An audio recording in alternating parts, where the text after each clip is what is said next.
Hola gente linda, soy Shio. Hoy es miércoles 12 de febrero de ya 2020. Sigo creyendo increíble que estemos en el 2020. Y rápidamente, bueno, este video es sobre una cosa que realmente estamos todo el tiempo discutiendo. Y es si la discriminación y las violencias que vivimos, las vivimos por sexo o las vivimos por género.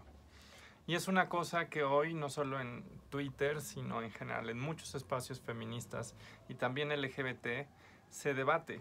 La discriminación y la violencia que vivimos, ¿las vivimos por sexo o las vivimos por género? Incluso hay gente que dice, no digan que ocurre violencia de género, es por sexo. Y el video es sobre eso. De manera muy breve, mi respuesta va a ser que ambas ocurren. Ambas modalidades de discriminación y violencia ocurren. No estamos ante un dilema, no estamos, digamos, ante un dilema donde sea una u otra.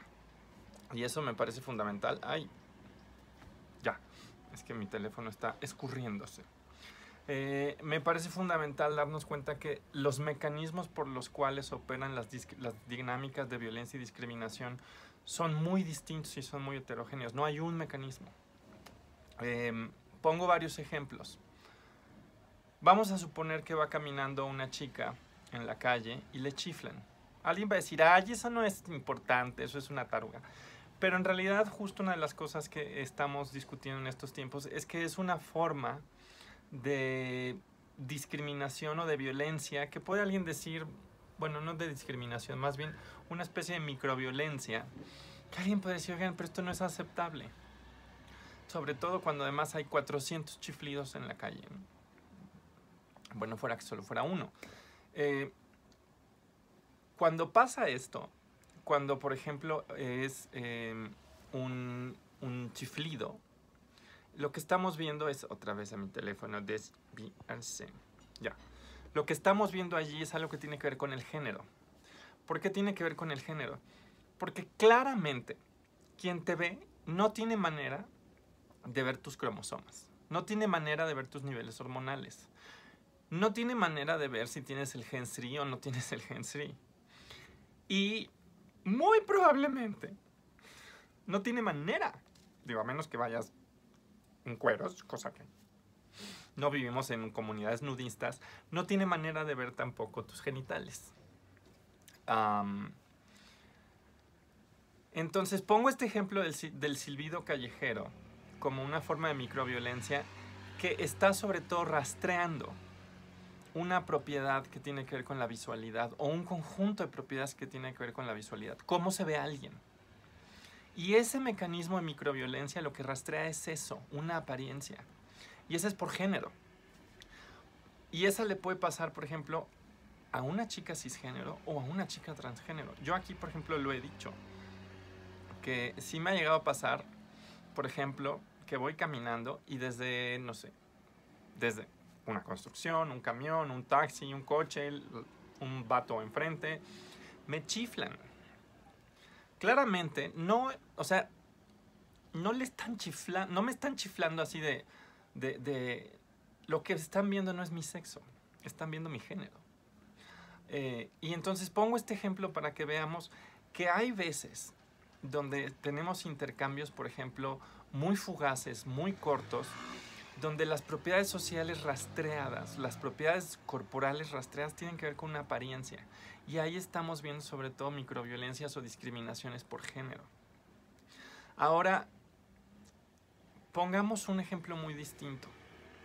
¿Qué pasa, por ejemplo, si llega un chico trans a una clínica médica y quiere practicarse un aborto y de repente le dicen, no, pues tú vete a la chingada, ¿no? Aquí pueden pasar muchas cosas. La primera respuesta puede ser que vean a un chavo y digan, ¿usted aquí qué hace? Cuando él les explica la situación y entonces le dicen que no, está pasando una situación muy compleja, porque de alguna manera él está sufriendo una violencia, un acto de discriminatorio que tiene que ver con su sexo, porque tiene que ver con su capacidad de ser una persona gestante.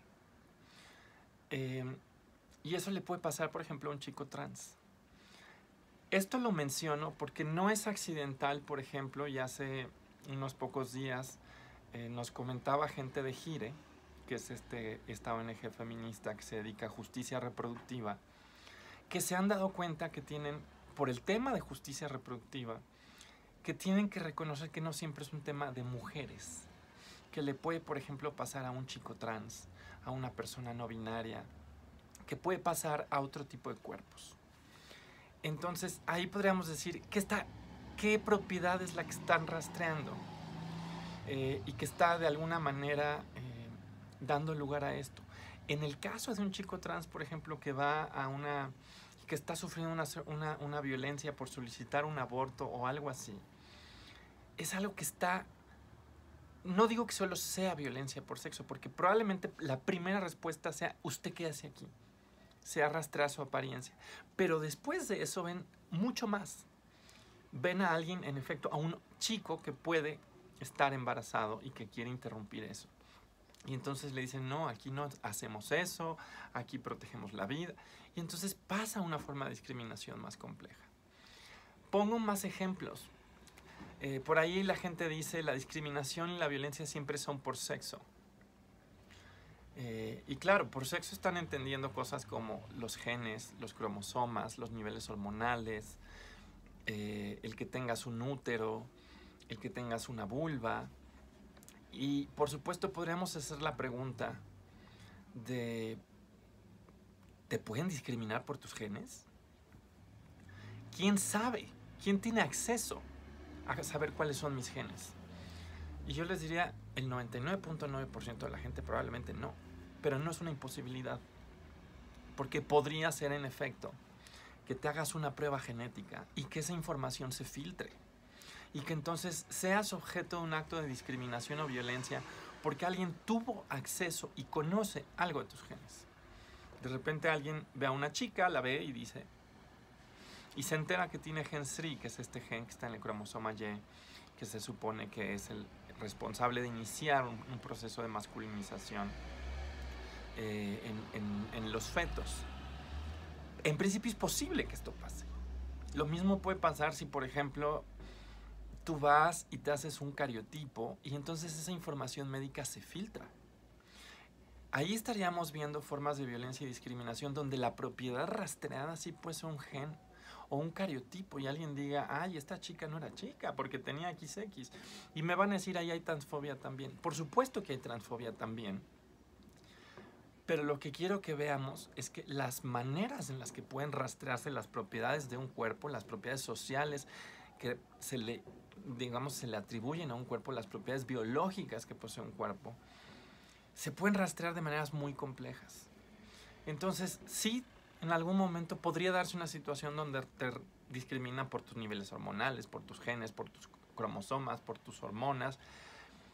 Pero la inmensa mayoría de las veces, hagámonos la pregunta, ¿esto pasa? La inmensa mayoría de las violencias y de las prácticas de discriminación tienen esta capacidad de rastrear propiedades con tal nivel de resolución, de llegar, por ejemplo, a la microestructura celular, molecular. ¿Puede pasar eso? Sí puede pasar.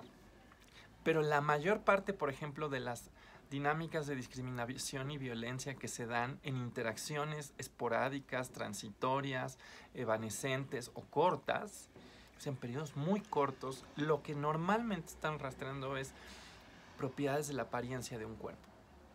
Y desde allí opera. Y eso tiene que ver con el género. Y aquí en este punto noten que la propuesta que estoy haciendo es, si nuestra pregunta es, si nos discriminan por sexo o por género, mi respuesta es, pueden ocurrir ambas cosas y el marco teórico que necesitaríamos para comprender qué está pasando implicaría, uno, una cuestión de acceso epistémico, qué sabe la otra persona, qué está viendo de mí, qué está percibiendo de mí, qué conoce de mí. Ese es el punto del acceso epistémico. ¿Tiene esa persona acceso epistémico a cuáles son mis cromosomas, cuáles son mis hormonas, cuáles son mis genes? Si la respuesta es sí, entonces puede que sí te discrimine por eso. Si lo que ve, por ejemplo, es mi apariencia, puede que me discrimine por una cuestión que tiene que ver con expresión de género. Si, por ejemplo, ve mi apariencia y oye mi voz, está rastreando dos propiedades. y puede llegar a la conclusión de que no empatan. Y entonces me discrimina no sobre la base de una propiedad o de otra, sino de que en el empate yo no caigo en lo que está esperando de un cuerpo generizado. Y entonces me discrimina no por una propiedad, no por otra propiedad, sino porque no hay un empate. Y entonces me discrimina por eso. Entonces el primer punto es eso, es acceso epistémico. ¿Qué sabe de mí o qué sabe de alguien? ¿Qué sabe de otra? ¿Qué sabe de otro? El segundo punto, ya lo estaba yo anticipando, es qué propiedades está rastreando. Está rastreando propiedades, por ejemplo, de expresión de género, de lenguaje corporal. Está rastreando cuestiones que tienen que ver con la voz, con la presentación. Está rastreando, por ejemplo, el hecho de que un cuerpo tiene útero, tiene vagina. Eso se puede rastrear en algunos contextos. Pero el punto del acceso epistémico, que era el anterior, es importantísimo. Porque la mayor parte de las veces no tienes acceso a saber si un cuerpo tiene útero, tiene, por ejemplo, hormonas, tiene genes, tiene cromosomas.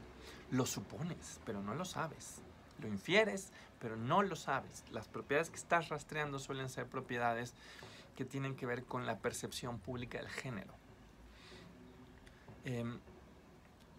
Este es el segundo punto. ¿Qué propiedades rastrea? Nótese, ya lo decía yo, que te pueden rastrear por una propiedad, te pueden rastrear por más de una propiedad y por incluso un análisis de si se compaginan o no y si eso entra o no en lo que la gente entiende por mujer.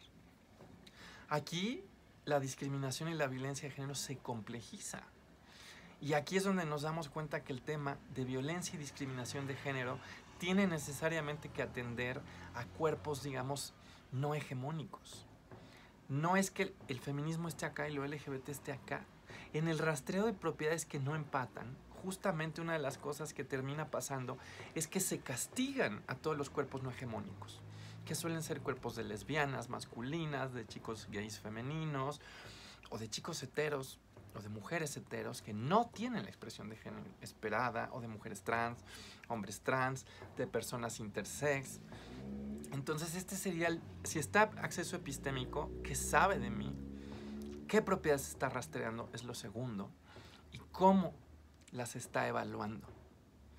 Eso sería fundamental para entender cómo está operando la discriminación y cómo está operando la violencia, y si es por sexo o si es por género. Reitero que el punto no es llegar a la conclusión de decir que siempre será una o siempre será otra, porque esto es falso. Puede operar una, puede operar otra. Hasta ahora los ejemplos que he puesto son sobre todo de interacciones evanescentes o transitorias, donde la mayor parte de la gente lo que ve es cómo te ves. Ahora, hay por supuesto otra forma de pensar. ¿Qué pasa cuando son interacciones de más tiempo? ¿Qué pasa, por ejemplo, cuando alguien convive contigo? ¿Qué pasa, por ejemplo, cuando alguien no te está silbando en la calle, sino es algo que pasa en tu casa? Es algo que pasa en tu trabajo. Cuando la cotidianidad se va extendiendo, las personas suelen ir rastreando cada vez más propiedades de ti. Por supuesto, van a empezar a rastrear tu expresión de género. Cosas como tu voz, tu lenguaje corporal. Pero en efecto, puede que en esta cotidianidad y convivencia empiecen a rastrear más cosas de ti. Y empiecen, por ejemplo, a rastrear incluso cosas que entenderíamos tradicionalmente como propiedades corporales. Que de repente alguien estaba en el baño oyendo que estabas haciendo pipí, sonaba muy ruidoso, así como, esa orina parada. O alguien que se pone a ver a un chico y dice, ese chico nunca usa los mingitorios. Y está muy chaparrito. O esa está muy alta. O su voz es muy grave, o es muy aguda. Y empieza a haber un rastreo. Y noten que aquí, cuando eso empieza a pasar, ya lo que estamos haciendo es haciendo un rastreo de un conjunto de propiedades. Donde ya no podemos decir claramente esto es pura expresión de género, claramente esto es género como apariencia, no. Pero tampoco solamente estamos rastreando propiedades que diríamos claramente esto es sexo, como un gen, un cromosoma, tener útero, tener una, no sé. Empezamos a rastrear un cúmulo de propiedades que van desde lo más social hasta lo más morfológico y fisiológico. Y empezamos a ver cómo se compaginan. Y empezamos a ver si se alinean o no. Y si eso se alinea con cómo estamos entendiendo a esta persona. Si se alinean, normalmente la gente dice, es un hombre y es una mujer. Se alinean. Puede pasar que no se alineen y entonces hay una forma de discriminación que viene de que no se compaginen. Ahora, si se alinean, no quiere decir, uy, wow, ya la hicimos, no va a pasarnos nada.